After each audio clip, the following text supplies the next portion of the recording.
Hello everyone, welcome to Impact Academy YouTube channel. Hope so कि आप लोग अच्छे होंगे और अपना काम प्रॉपर कर रहे होंगे। तो जैसे कि आप लोगों को पता है, यहाँ पे 4 यूनिट तक हम कंप्लीट कर चुके हैं 11th क्लास की। यहाँ पे आज हम स्टार्ट करने वाले हैं जो हमारी पास 5th यूनिट रहेगी, that is the rotational mechanics या रोटेशनल मोशन।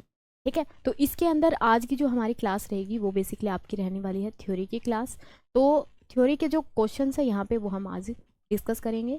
तो हमारी ये रहेगी फर्स्ट क्लास इस यूनिट की, ठीक है ना। तो इसके अंदर हम क्या करेंगे, बेसिकली जो हमारे पास फॉर्मूलेज यूज़ होते हैं या फिर जो फिजिकल क्वांटिटीज़ यूज़ होती हैं उनको इंट्रोड्यूस करेंगे कि किस तरीके से वो लिंक है एक दूसरे के साथ, क्या उनके फॉर्मूलाज वगैरह हैं। और फिर कल वाली क्लास से हम जैसे कि एज़ यूजुअल हम क्वेश्चंस करते हैं, न्यूमेरिकल्स ट्राई करते हैं, तो वो न्यूमेरिकल्स जो है कल वाली क्लास से आपके कंटिन्यू रहेंगे। ठीक है जी, तो एक बार सभी फटाफट से एक बार कनेक्ट हो जाए एंड देन हम स्टार्ट करते हैं हमारी आज की क्लास। चलिए देखो, यहाँ पे अगर मैं पहले आपसे बात करती हूँ, जैसे कि हम बात कर रहे हैं किसकी, रोटेशनल मैकेनिक्स की या रोटेशनल मोशन की। रोटेशनल मोशन एक हमने यहाँ पे पहले देखा था, जैसे कि हम 4th यूनिट में पढ़े के आए, that is the 3rd unit में, दैट इज़ सर्कुलर मोशन। तो सर्कुलर मोशन में भी कुछ क्वांटिटीज इंट्रोड्यूस की थी मैंने। वहाँ पे ये बताया गया था आप लोगों को कि जो फर्दर हमारा चैप्टर 5 आएगा, यानी कि यूनिट 5 में हम इसके बारे में कंप्लीट स्टडी करेंगे। ठीक है, तो यहाँ पे क्या होता है बेसिकली, जैसे कि हमारे पास लीनियर मोशन को अगर मैं इसके साथ कंपेयर करती हूँ, क्या है हमारे पास लीनियर मोशन। तो लीनियर मोशन में जो टर्म्स यूज़ होती हैं वही हमारी रोटेशनल मोशन में यूज़ होती हैं, बट यहाँ पे जो उनकी रिप्रेजेंटेशन है या फिर जिससे हम डिनोट करते हैं या फिर फॉर्मूलेज जो हैं वो थोड़े से वेरी करते हैं। तो सबसे पहले हम देख लेते हैं कि वो किस किस तरीके से, मतलब क्या चीज़ हम लीनियर मोशन में यूज़ करते हैं। अगर हम बात करते हैं, देखो पार्टीशन को थोड़ा तरीके से करते हैं। यहाँ पे है अपने पास रोटेशनल मोशन,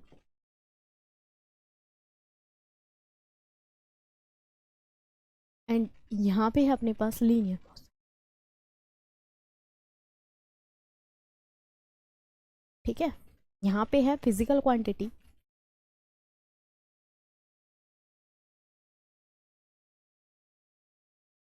फिजिकल क्वांटिटी। ठीक है, तो सबसे पहले अगर फिजिकल क्वांटिटी की बात करते हैं, हमारे पास सबसे पहले आता है डिस्प्लेसमेंट। क्या आता है? डिस्प्लेसमेंट। तो डिस्प्लेसमेंट को हम लीनियर में अगर बात करते हैं तो लीनियर में हम बताते हैं कि ये क्या है, मेरे पास शॉर्टेस्ट डिस्टेंस है जिसको हम, मतलब दो पॉइंट के बीच में या इनिशियल एंड फाइनल पोजीशन के बीच में, this is the shortest distance. Shortest distance is known as displacement. यहाँ पे हम बोलते हैं कि ये एस से डिनोट करेंगे, एस से या एक्स से लिखा जाता है, एंड ये क्या रहता है, यहाँ पे एक वेक्टर क्वांटिटी रहता है। ठीक है, क्या रहता है, एक वेक्टर क्वांटिटी रहता है। अगर इसकी यूनिट की बात करते हैं तो यूनिट क्या होती है इसकी, मीटर। ठीक है, यूनिट क्या रहती है, मीटर। यही बात अगर मैं रोटेशनल मोशन में करूँ तो रोटेशनल मोशन में हम उसको बोलते हैं थीटा। क्या बोलते हैं, थीटा। इसको बोला जाता है एंगुलर डिस्प्लेसमेंट। क्या बोला जाता है इसको, एंगुलर डिस्प्लेसमेंट बोला जाता है। And that angular displacement is a scalar quantity. Scalar quantity होती है और इसको हम मेज़र करते हैं, यानी कि यूनिट इसके लिए यूज़ करते हैं, तो वो यूनिट रहती है हमारे पास radian for 2D angle and steradian for 3D angle. Steradian for 3D angle, यही पढ़ के आए हम। ठीक है, फिर दूसरी क्वांटिटी यहाँ पे अगर मैं बात करूँ तो दूसरी मेरे पास आती है विलोसिटी। क्या आती है, विलोसिटी। विलोसिटी को अगर इसमें लीनियर में डिफाइन करते हैं तो यहाँ पे होती है v, that is a change in linear displacement with respect to time. यहाँ पे हम कहते हैं कि ये क्या है, एक वेक्टर क्वांटिटी है ना। इसमें भी हम ऐसे ही एंगुलर वेलोसिटी की बात करते हैं। Angular velocity is denoted by omega. किससे लिखा जाता है, एंगुलर वेलोसिटी को ओमेगा से लिखा जाता है, and that omega is equal to D theta by D T. किससे होता है, D theta by D T. यहाँ पे यूनिट की अगर बात करूँ तो इसकी यूनिट होती है मीटर पर सेकेंड। क्या होती है, मीटर पर second.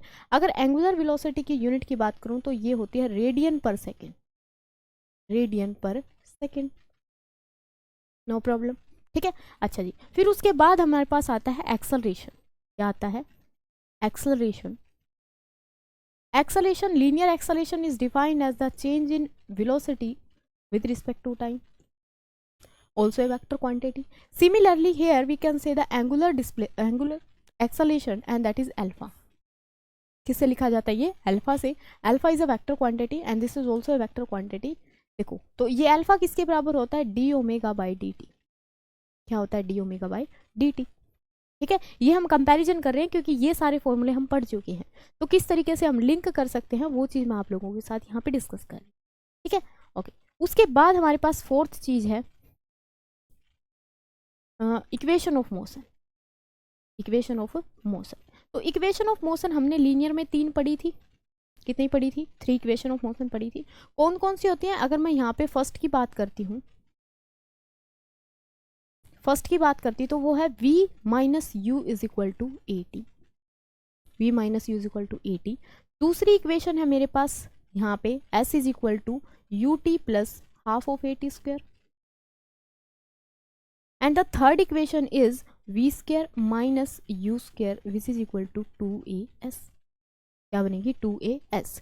Similarly these 3 equation are also written in angular या rotational motion and these 3 are, देखो यहाँ पे हम क्या करेंगे, देखो एक बात हमने यहाँ पे डिनोट की थी कि जो v है मेरे पास, v क्या होगी? Final velocity. u क्या होगी? Initial velocity. ठीक है, a क्या होगा मेरे पास? एक्सेलरेशन। और s क्या होगा? s क्या होगा जी मेरे पास? डिस्प्लेसमेंट।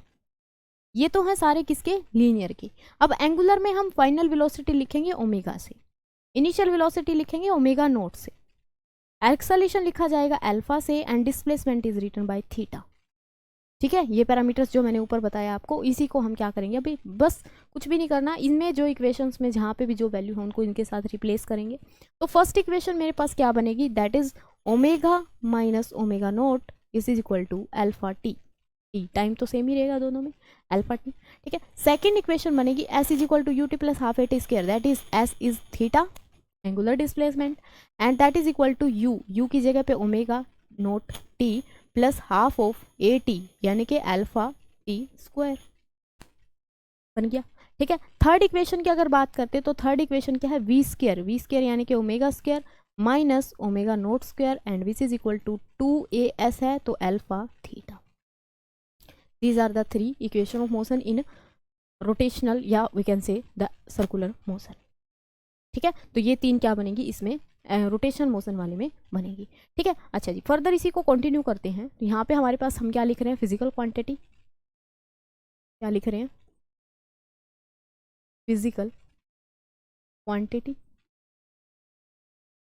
ठीक है, ये एक लिंक है बेसिकली दोनों के बीच में। यहाँ पे है लीनियर मोशन और यहाँ पे क्या है? रोटेशनल मोशन या सर्कुलर मोशन।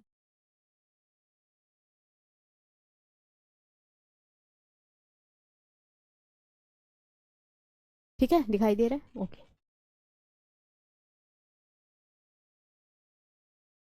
अच्छा जी, तो उसके बाद अपने पास जो फिजिकल क्वांटिटी आती है वो आती है यहाँ पे फोर्स। 4 लिख चुके हैं हम वहाँ पे, यहाँ पे क्या आएगी? फोर्स। ठीक है, फोर्स को अगर हम लीनियर में बात करते हैं, जैसे कि हमने न्यूटन्स लॉ ऑफ मोशन पढ़े, तो न्यूटन्स लॉ ऑफ मोशन में क्या है? हमें फोर्स की डेफिनेशन मिली। फर्स्ट लॉ ने फोर्स को डिफाइन किया, फर्स्ट लॉ ने जो है इनर्शिया को डिफाइन किया, मतलब फोर्स जो है इंट्रोड्यूस करवाई वहाँ पे कि फोर्स हम लगाएंगे तो क्या होगा? उसका जो मोमेंटम है वो चेंज करेगा, एंड दैट्स वाई वो बॉडी क्या करेगी? अपनी पोजीशन को चेंज करेगी। दूसरे लॉ में फिर हमने देखा कि जो फोर्स हम लगा रहे हैं उसका इम्पैक्ट क्या आ रहा है, यानी कि वो फोर्स आएगी किसके बराबर? How we will calculate the force. तो वो सेकंड इक्वेशन में, सेकंड जो लॉ है उसमें हमने फॉर्मूला पढ़ा उसका, फोर्स का भी क्वांटिटेटिवली कैसे फोर्स हम निकालेंगे। And third unit action reaction pair को बताता है, आप लोगों को पता है। ठीक है, तो फोर्स को यहाँ पे हम बोलते हैं F and that is equal to M. ठीक है, फोर्स एक वेक्टर क्वांटिटी है एंड इसको लिखा जाता है किसमें? न्यूटन में, यानी कि इसकी जो ऐसा यूनिट है वो किस में होती है? न्यूटन में। सिमिलरली अगर हम रोटेशनल मोशन की बात करते हैं तो यहाँ पे क्वांटिटी आएगी, उसका नाम होगा टॉर्क। क्या होगी? Torque. Torque is denoted by tau, इससे लिखा जाएगा उसको टो से, एंड टो जो होगी मेरे पास वो होगी F cross R. F cross R. ठीक है, फॉर्मूला आप लोगों ने थ्योरी में इसका पढ़ा होगा। ये क्या होगी? क्रॉस प्रोडक्ट होगी दोनों वेक्टर्स की, that is force and the R is a perpendicular distance. R क्या है यहाँ पे? Perpendicular distance. ठीक है बात? ठीक है, चलिए, तो टॉर्क यहाँ से ध्यान रखोगे। अच्छा, 6th फिर हम बात करते हैं न्यूटन्स लॉ ऑफ मोशन की।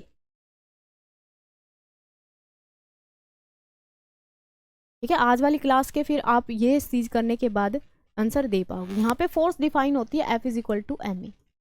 यहाँ पे टॉर्क डिफाइन होती है, that is torque is equal to this. या फिर अगर हम फोर्स बात करते हैं तो फोर्स टॉर्क ही मिलेगी, torque which is equal to the M. M क्या है यहाँ पे, मास। एम क्या है, mass, and this is linear acceleration. यहाँ पे अगर बात करते हैं तो यहाँ पे आएगा मोमेंट ऑफ इनर्शिया।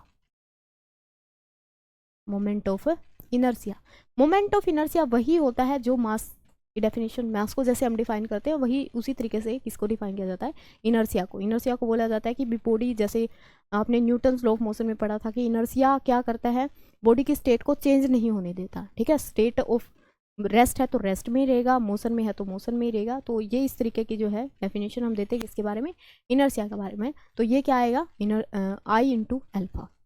क्या आएगा, आई इंटू एल्फा। अगर फर्दर हम इनर्शिया की बात करते हैं तो इनर्शिया का भी फॉर्मूला होता है अपने पास, that is R R square. क्या होता है, एम आर स्क्वायर। ठीक है, where R is the perpendicular distance from, या एक्सिस से जो हम डिस्टेंस लेते हैं, थ्योरी में ये चीज़ आप पढ़ चुके होंगे। ओके जी। तो और हमारे पास सेवंथ, अगर यहाँ पे बात करते हैं कौन सी फिजिकल क्वांटिटी बच गई, ठीक है, लीनियर मोमेंटम। मतलब मोमेंटम, मोमेंटम हम दो टाइप की पढ़ते हैं। मोमेंटम यहाँ पे पढ़ी जाती है अपने पास लीनियर मोमेंटम। ठीक है, क्या पढ़ा जाता है, linear momentum.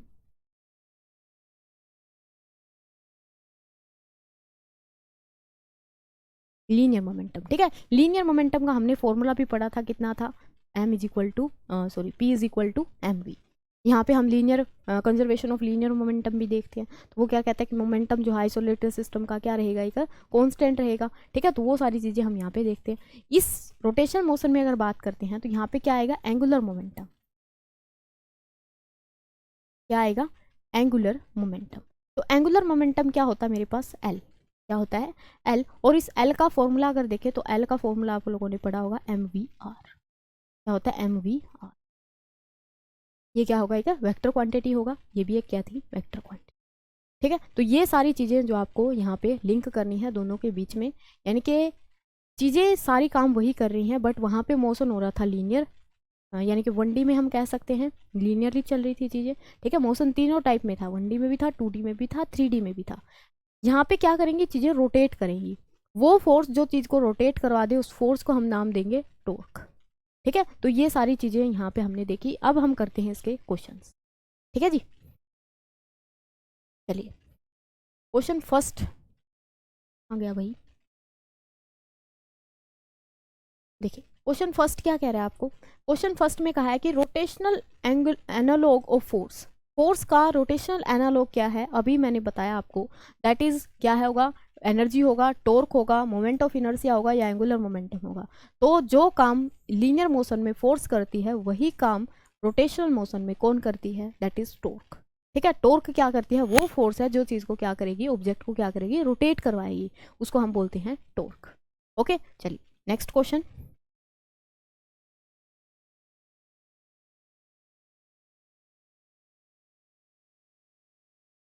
The quantity which measure the resistance। Question आधा आ रखा है, रेजिस्टेंस ऑफ मोशन, कौन सा मोशन है यहाँ पे, रोटेशनल मोशन। बताइए यहाँ पे कौन सा मतलब फिजिकल क्वांटिटी है या कौन सी क्वांटिटी जो मेजर करती है resistance of motion. Rotational motion में जो काम रजिस्ट करता है किसी भी बॉडी को मूव करवाने के लिए, जैसे लीनियर में क्या होता है कि मास के ऊपर डिपेंड करती हैं चीज़ें। मास ज़्यादा होगा तो वो उतना ही उसका रेजिस्टेंस ज़्यादा होगा, उतनी ही ज़्यादा फोर्स हमें अप्लाई करनी पड़ेगी। एंड सिमिलरली यहाँ पे हमें बताना है रोटेशनल में वो काम कौन करेगा, मास के एनालॉग कौन था, या इनडायरेक्टली यही पूछ रहे हैं। तो टॉर्क तो फोर्स के डायरेक्टली होगी, नहीं होगा। एंगुलर एक्सेलरेशन नहीं होगा, तो क्या होगा यहाँ पे अपना आंसर जो है moment of inertia. Moment of inertia का मतलब वही है जो मास का है। ठीक है, मतलब सेंस वही दे रहा है एक तरीके से।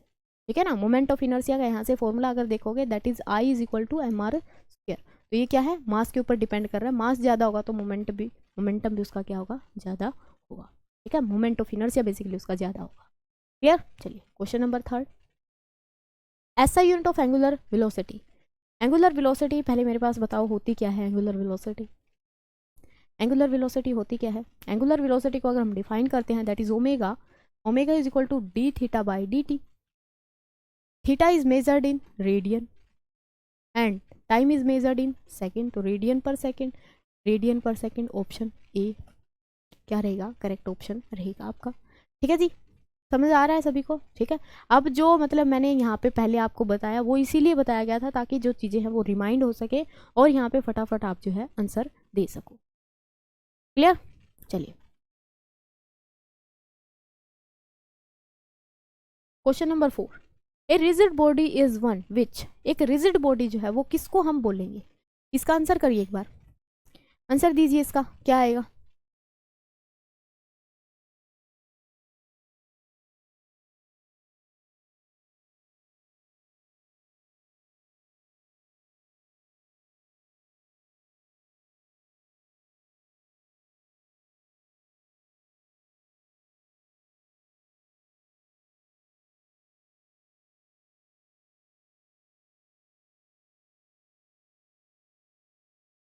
बताइए क्या आएगा इसका आंसर। क्वेश्चन में क्या पूछ रहा है कि रिजिड बॉडी जो है हम किसको बोलेंगे? एक रिजिड बॉडी की एक डेफिनेशन होती है कि ये वो बॉडी है जिस पे हम कितनी भी फोर्स लगा दें, कितनी भी एक्सटर्नल फोर्स लगाएं, अगर इनके पार्टिकल के बीच का डिस्टेंस चेंज नहीं हुआ तो उसको हम क्या बोलेंगे? रिजिड बॉडी बोलेंगे। ठीक है, यानी कि जैसे अपने पास मैटर की हम स्टेट पढ़ते हैं, सॉलिड, लिक्विड, गैसेस, तो सॉलिड के पार्टिकल हम बताते हैं कि बहुत पास पास में है, उनके अंदर जो फोर्स ऑफ अट्रैक्शन है वो बहुत ज़्यादा है।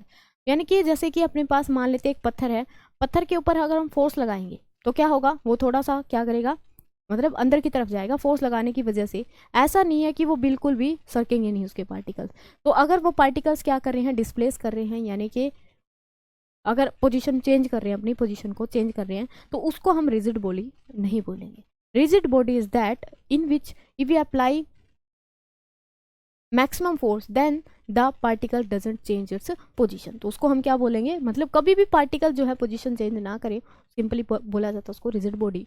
तो change it's safe under force, change नहीं करते। Do not change it's safe any under any condition. ठीक है, किसी भी कंडीशन के अंदर जो है वो अपनी शेप को चेंज नहीं करेंगे। अपना ऑप्शन बी जो है क्या रहेगा? करेक्ट रहेगा। अब क्या कोई ऐसी बॉडी है रिजिड बॉडी जिसको हम परफेक्ट रिजिड बॉडी बोल सकते हैं? हमारे पास कोई भी बॉडी ऐसी नहीं है, कोई भी ऑब्जेक्ट ऐसा नहीं है जिसको हम क्या बोल पाए? परफेक्टली रिजिड बोल पाए। ठीक है, रिजिड बॉडी बेसिकली एग्जिस्ट नहीं करती। ठीक है, परफेक्ट रिजिड बॉडी। चलिए question number 5, angular displacement is measured. Angular displacement जो है वो किस में मेजर किया जाता है?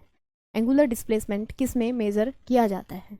हाँ जी, angular displacement is theta and that is the angle. Angular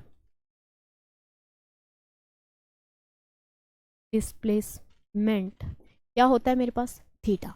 angular displacement क्या होता है? थीटा। ये हम मान लेते हैं कि ये हमारे पास इस तरीके से बॉडी ने यहाँ से चलना स्टार्ट किया और वो यहाँ तक पहुँच गई, तो ये उसने जो एंगुलर डिस्प्लेसमेंट यहाँ पे ट्रेवल किया दैट इज द थीटा। ये कह रहा है कि उसको किस में मेजर करते हैं? थीटा को हम डिग्री में भी मेजर करते हैं, एक बात है, डिग्री में तो मेजर किया ही जाता है। हम उसको रेडियन में भी मेजर करते हैं। किसमें मेजर करते हैं? रेडियन में। एक यहाँ पे ऑप्शन है रिवोल्यूशन में, रिवोल्यूशन में भी इसको मेजर किया जाता है। ठीक है, अब इनका मतलब क्या है? देखो, डिग्री में और रेडियन में आप लोगों को रिलेशन पता होना चाहिए। What is the relation between degree and radian? Pi radian is equal to 180 degree. कितना होता है? पाई रेडियन जो है 180 डिग्री के इक्वल होता है। ऐसे कन्वर्जन अपने को अगर करना पड़ता है तो वो पता होना चाहिए, है ना।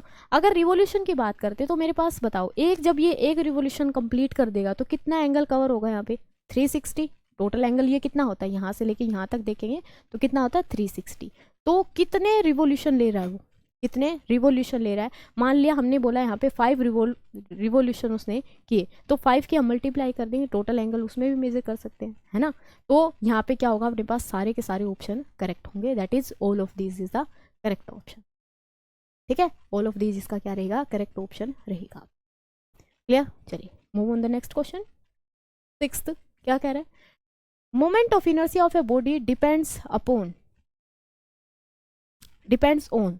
ठीक है, मोमेंट ऑफ इनर्शिया जो है, मोमेंट ऑफ इनर्शिया इसका मैंने फॉर्मूला बताया, आई से डिनोट किया जाता है मोमेंट ऑफ इनर्शिया को, एंड ये होता है एम आर स्क्वायर के इक्वल। किसके बराबर होता है? एम आर स्क्वायर के इक्वल। यानी कि ये मेरे पास कोई एक्सिस है और एक बॉडी जो है रोटेट कर रही है इस एक्सिस के अराउंड, तो उसका कुछ ना कुछ क्या है? मास है। क्या है? कुछ ना कुछ है मास है m और उसकी ये जो डिस्टेंस है फ्रॉम द सेंटर या फ्रॉम द एक्सिस, इसको हम बोलते हैं r। क्या बोला जाता है? r। इन दोनों के प्रोडक्ट अगर हम यहाँ पे m r स्क्वायर करते हैं तो वो देती है हमने को मोमेंट ऑफ इनर्शिया। ये कह रहा है कि मास डिस्ट्रीब्यूशन पे डिपेंड करेगा या फिर एक्सिस ऑफ रोटेशन, इसको क्या बोला जाता है, जिसके अलोंग बॉडी रोटेट कर रही है, एक्सिस ऑफ रोटेशन उस पर डिपेंड करेगा।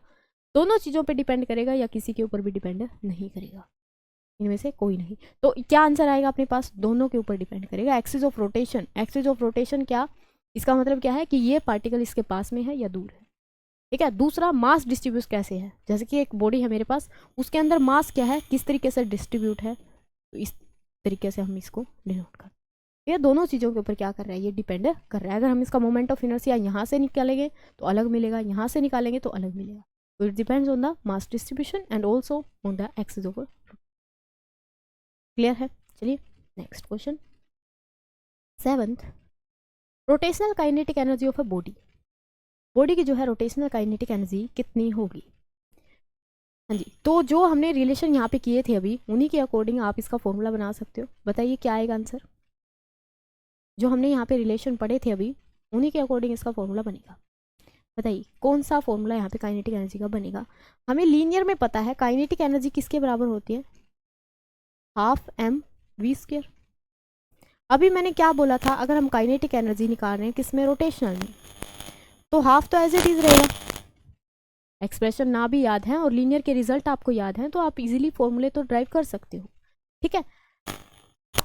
मोमेंट ऑफ इनर्शिया लिखेंगे मास की जगह पे आई, और लीनियर वेलोसिटी की जगह पे क्या लिखेंगे, एंगुलर वेलोसिटी लिखेंगे, that is half of I omega square. क्या बनेगा formula, half of I omega square. Option B will be the correct option, ठीक है। आपका बी क्या रहेगा, करेक्ट ऑप्शन रहेगा। क्लियर यहाँ तक? यहाँ तक बताइए क्लियर है या नहीं है? ओके चलिए नेक्स्ट क्वेश्चन देखते हैं। 8th, the relation between the linear velocity and angular velocity. Linear velocity में और एंगुलर वेलोसिटी में यहाँ पे रिलेशन क्या होगा बताइए। अगर हम लीनियर वेलोसिटी की बात करते हैं that is v, linear velocity क्या होती है, v। एंगुलर वेलोसिटी होती है ओमेगा। तो ये आपसे रिलेशन पूछ रहा है v एंड ओमेगा के बीच में क्या बनेगा रिलेशन। तो इन दोनों के बीच में अगर रिलेशन देखें तो v होता है ओमेगा r के इक्वल, r ओमेगा या ओमेगा r।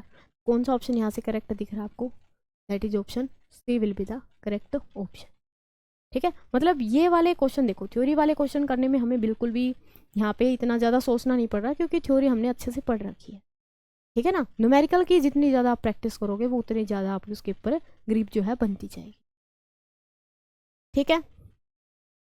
यहाँ तक क्लियर हुआ सभी को? ओके चलिए नेक्स्ट क्वेश्चन देखते हैं, question number 9। Parallel axis theorem is use to find. यहाँ पे देखो इस वाले चैप्टर में आपने दो थ्योरम्स पढ़ी होंगी, that is the parallel axis theorem and perpendicular axis. तो पैरेलल एक्सिस थ्योरम क्या काम करती है, अगर हमारे पास कोई भी मान लो ये एक्सिस ऑफ रोटेशन है, इसके अराउंड कोई बॉडी जो है रोटेट कर रही है, अगर इसी के पैरेलल मैं दूसरी लाइन यहाँ पे ड्रॉ करूँ और इसके अलोंग मुझे बताना हो इसका मोमेंट ऑफ इनर्शिया कितना होगा, तो इस चीज़ को कैलकुलेट आउट करने के लिए हम पैरेलल एक्सिस थ्योरम का यूज़ करते हैं। यानी कि एक्सिस ऑफ रोटेशन के पैरेलल कोई भी अगर अपने पास क्या होगी लाइन होगी तो उसके अकॉर्डिंग या उसके अलोंग हम क्या बता सकते हैं, मोमेंट ऑफ इनर्शिया बता सकते हैं। तो ये किसके लिए यूज़ की जाती है, काइनेटिक एनर्जी को फाइंड आउट करने के लिए, या फिर moment of inertia about any axis parallel to axis of rotation, parallel to axis of rotation, या फिर टॉर्क या फिर एंगुलर मोमेंट। तो क्या ऑप्शन यहाँ पे करेक्ट रहेगा आपके अकॉर्डिंग, कौन सा ऑप्शन आपका यहाँ पे करेक्ट रहेगा बताओ। ऑप्शन रहेगा बी वाला करेक्ट, ठीक है। बी ऑप्शन करेक्ट रहेगा, यानी कि इस एक्सिस के पैरेलल अगर हम कोई भी एक्सिस लेते हैं, पैरेलल एक्सिस के अलोंग प्रिंसिपल एक्सिस है हमारे पास या फिर एक्सिस ऑफ रोटेशन है, उसके पैरेलल अगर कोई भी एक्सिस के अलोंग हमें मोमेंट ऑफ इनर्शिया निकालना हो तो we use the parallel axis, ठीक है। हम क्या यूज़ करेंगे, पैरेलल एक्सिस थ्योरम का यूज़ करेंगे। क्लियर यहाँ तक, ठीक है। तो ऑप्शन कौन सा रहेगा, बी करेक्ट रहेगा। Question number 10, a perpendicular axis theorem, क्या बताना है, perpendicular axis theorem is applied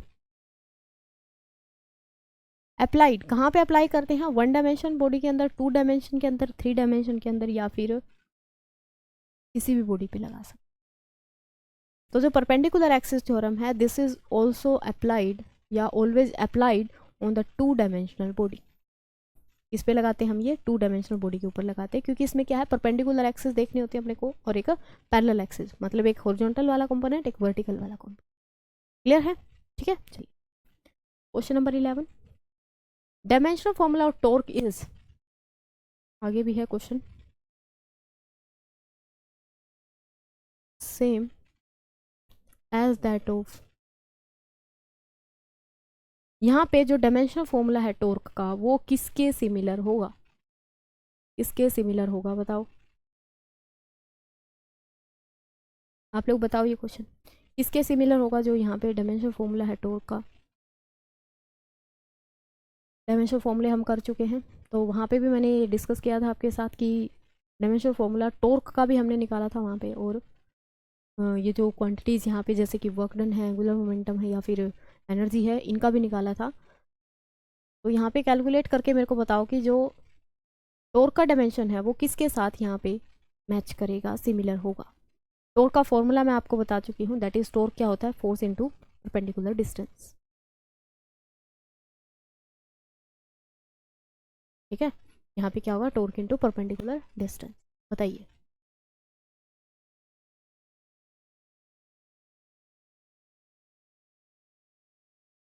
calculate करो इसको फटाफट से।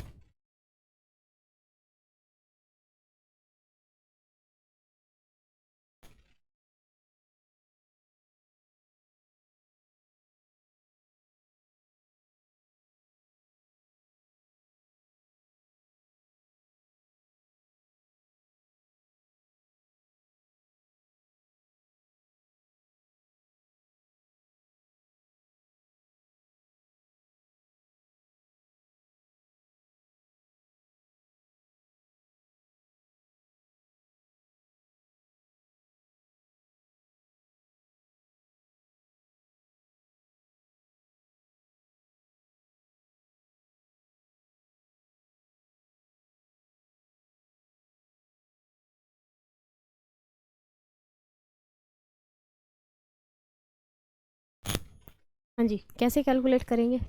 आया किसी का, निकला किसी का यहाँ से आंसर जो है, कौन सा करेक्ट रहेगा? Nobody can solve. देखिए हम क्या करेंगे, सभी का डायमेंशन यहाँ पे निकाल के देख लेते हैं। वर्क डन का अगर निकालें, सबसे पहले तो टॉर्क का ही निकाल लेते हैं, फिर ही मैच करेंगे। तो टॉर्क के लिए फोर्स का डायमेंशन क्या होता है, 112, that is m1 L1 T-2। Force का मैंने वहाँ पे भी बोला था, याद कर लो अच्छे से। फोर्स इनटू में क्या है, डिस्टेंस, प्रॉब्लम हो गई। इनटू में क्या होगा यहाँ पे, डिस्टेंस, परपेंडिकुलर डिस्टेंस है तो डिस्टेंस ही, तो कितना होगा L1, तो यहाँ पे बना m1 L2 T-2, क्या बना m1 L2 T-2। सिमिलरली यहाँ पे अगर देखें तो वर्क डन होता है force into displacement, last chapter में ही क्लियर करके आए हैं इसको। ठीक है, तो फोर्स का यहाँ पे रखो m1 L1 T-2, या फिर ये चीज़ें तो डायरेक्ट याद होनी चाहिए आपको, डिस्प्लेसमेंट है, डिस्प्लेसमेंट के लिए L हो जाएगा, तो m1 L2 T-2, सेम आ रहा दोनों का, यानी कि वर्क डन के तो सेम होगा। अब वर्क डन का और एनर्जी का सेम होता है डायमेंशन, क्योंकि वर्क डन जो आता है according to work energy theorem, this is change in kinetic energy.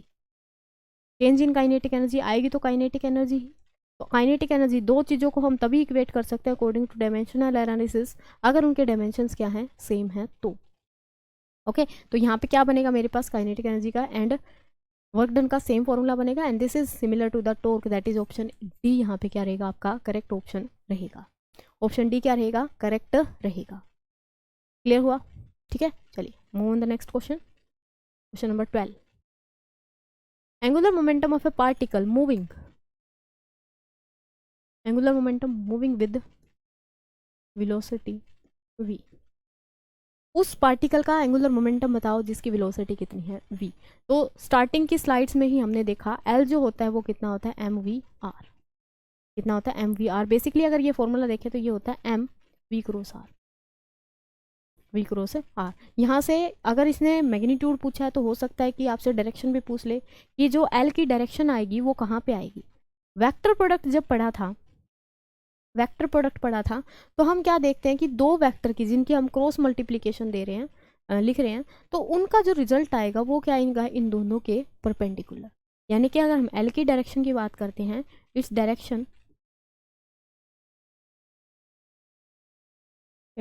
Direction is perpendicular to both V and V और R के क्या आएगी, दोनों के परपेंडिकुलर आएगी।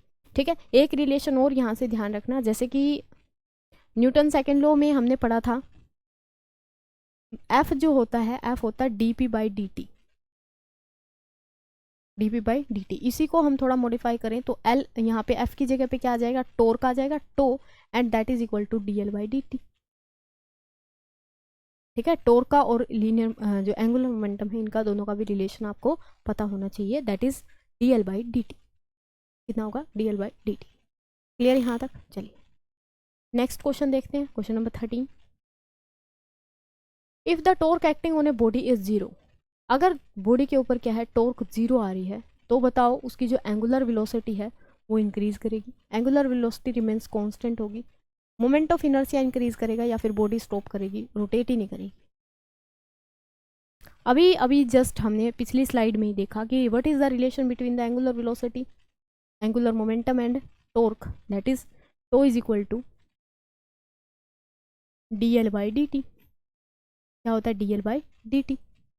ठीक है, अगर ये dl बाई डी टी है यहाँ से, तो ये कह रहा है कि टॉर्क कितनी होगी, जीरो, टॉर्क कितनी होगी, जीरो। अब एक बात हमें पता है, किसी भी क्वांटिटी का अगर डेरिवेटिव क्या आ जाता है, जीरो आ जाता है, तो जीरो आता है कांस्टेंट का डेरिवेटिव, तो इसका मतलब यहाँ से क्या हुआ, L मेरा कांस्टेंट होगा, L क्या होगा, यहाँ से कांस्टेंट होगा। दैट्स वाई हमारा जो आंसर रहेगा वो कौन सा रहेगा, option B, angular momentum remains constant if the torque acting on a body is zero. अगर टॉर्क जीरो हो जाती है तो एंगुलर मोमेंटम उसका कांस्टेंट होगा। Similarly we can say force अगर जीरो है तो उसका लीनियर मोमेंटम क्या होगा, कांस्टेंट होगा। ठीक है ना, ये क्वेश्चन हम डिस्कस कर चुके हैं। चलिए question number 14, the rotational analog of Newton second law. Newton second law का रोटेशनल एनालॉग बताओ क्या होगा। यहाँ पे न्यूटन सेकेंड लॉ बेसिकली है क्या, F is equal to m में, F is change into torque, F किस में जाता है, टॉर्क में, m किस में जाता है, मोमेंट ऑफ इनर्शिया में, that is I, and a is alpha, तो tau is equal to I alpha. अगर यहाँ पे पूछता है F is equal to dp by D T की फॉर्म में, मतलब इस तरीके से ऑप्शन दे रखे हो, तो बताओगे torque is equal to dl by D t. ठीक है, दोनों तरीके से आप यहाँ पे बता सकते हो। तो अपने को कौन सा गिवन है, इस तरीके से ऑप्शन गिवन है, तो I alpha is the correct option, यानी कि ए ऑप्शन अपना क्या रहेगा, यहाँ पे करेक्ट रहेगा।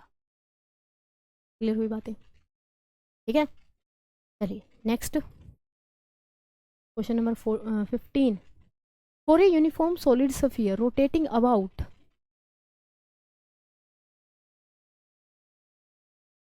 एक्सिस ऑफ रोटेशन या rotating about centre of mass. ठीक है, सेंटर ऑफ मास के अलोंग क्या कर रहा है,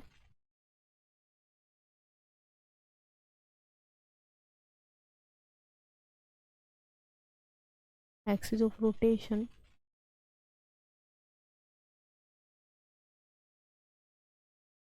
एट आर डिस्टेंस। ठीक है, आर डिस्टेंस पे अगर क्या कर रही है, बॉडी रोटेट कर रही है, तो उसका जो यूनिफॉर्म सॉलिड स्फीयर है उसका बताओ कितना मोमेंट ऑफ इनर्शिया आएगा। तो उसका जो मोमेंट ऑफ इनर्शिया होगा दैट इज 2/5 mr²। ठीक है, न्यूमेरिकल में हम इस चीज़ को ड्राइव भी करेंगे, दैट इज 2/5 mr²। अगर एक यूनिफॉर्म सॉलिड स्फीयर की बात कर रहा हूँ, होलो के लिए अलग होगा, डिस्क के लिए अलग होगा। अगर हम उसकी जो एक्सिस है वो चेंज कर देंगे तो उसका जो मोमेंट ऑफ इनर्शिया वो भी चेंज हो जाएगा, क्योंकि moment of inertia depends on both mass distribution and also on the axis of rotation. ठीक है, तो आज की हमारी क्लास यहीं पे हम ओवर करते हैं। ठीक है, होप सो कि आपको ये क्लास जो है अच्छे से समझ आई होगी। ठीक है ना, चलिए मिलते हैं नेक्स्ट क्लास में। Thank you so much for watching the video.